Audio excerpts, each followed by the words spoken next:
Welcome back to another video where today I'm going to be reviewing a new tool that I actually just picked up.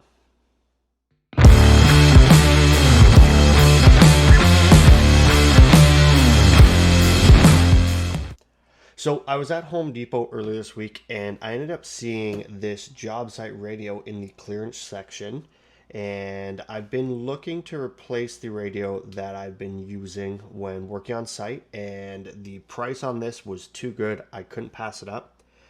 The regular price for this was $348, and I found it on sale for $156, and that's Canadian. So this is the Milwaukee Jobsite radio. It's the 2792-20. So I don't have much experience with this radio, but from what I've seen kind of looking at it, it runs off of batteries, but you can also plug this in, and the coolest thing about this radio is it actually is a charger too. So if you have a couple batteries you need to charge and you have power on site, you can run the radio off your power as well as charge batteries up at the exact same time. So let's pop this thing open and we're going to take a look at it.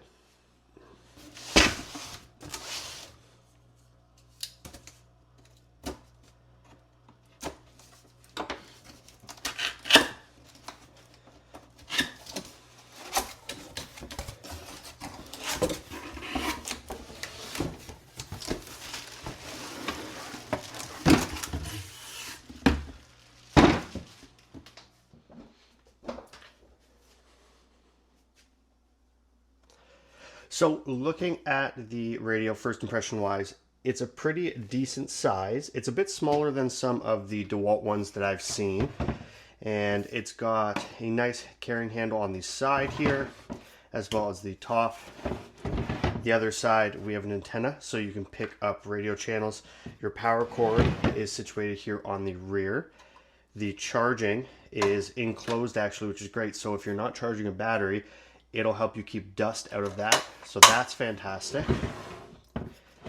On the front here, we have the compartment for your phone. So again, this is a closed compartment. So that's nice if you want to tuck your phone inside and you're working in a dusty site for the day. There is a built-in shelf here so you can stick your phone in. There's a 3mm jack inside as well as a USB.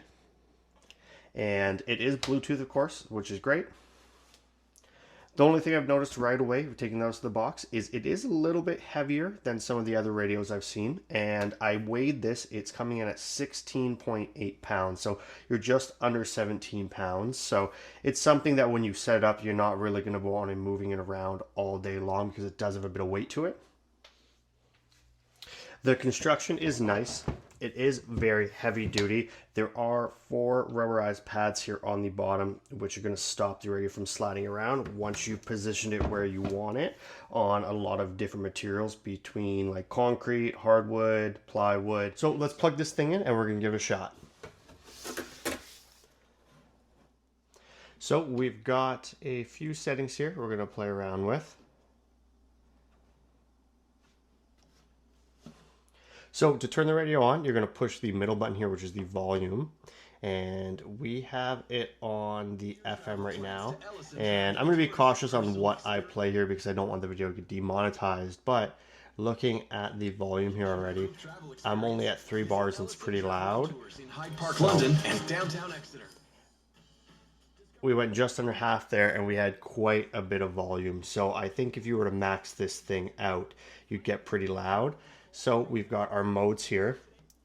We'll switch over to AM, auxiliary, and Bluetooth. So let's attach a Bluetooth device here and we're going to see how this actually works. So I use the Bluetooth setting and I actually attach my laptop, and what we're going to do is I'm going to give you guys a sneak peek at one of my upcoming videos, and we're going to use that with the Bluetooth setting to see how the speaker is. So with our laptop here connected, we have the volume at 5, and we're going to move it up to half. Rear wheel drive vehicle, you may need a set of hex sockets to get the differential open, but on this vehicle, 2013 Ram 1500, we don't need any tools for any of this. So the volume on this is pretty good here. It is a video, so it doesn't have a lot of treble or bass in it. It's just the commentary from me filming.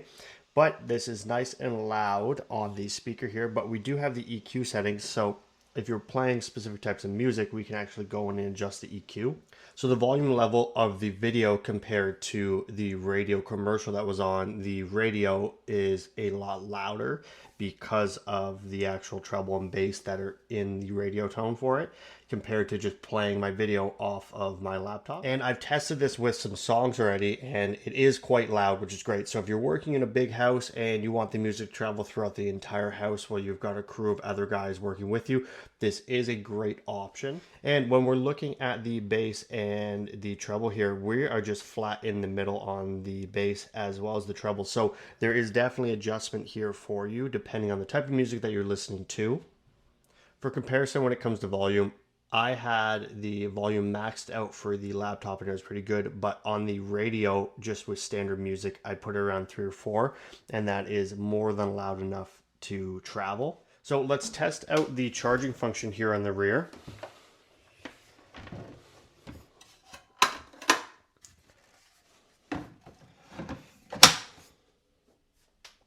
The nice thing with the battery charging on the rear is it doesn't take up any room around your handles at all. You can charge batteries while just using the radio and still be able to tuck this tightly against a wall. So with my biggest battery, which is my 8 amp, it is just almost flush with the back of the radio. So you're not obstructing the radio depending where you're putting it. So I have to say that the favorite feature of this radio for me is that it is the corded radio, plus it operates as the charger. So that is huge for you. So if you're running this off of the power cord and you need to charge up batteries, you don't have to be running additional chargers on that same circuit. And for 156 bucks, I couldn't turn this down. So if you're looking for a Jobsite radio, you should check your Home Depot, because I just picked this up on clearance before the May 2/4 weekend. So I don't think at the price that they're at that these are going to last very long. If you have any questions about this, leave me a comment, like, and subscribe. Thanks for watching.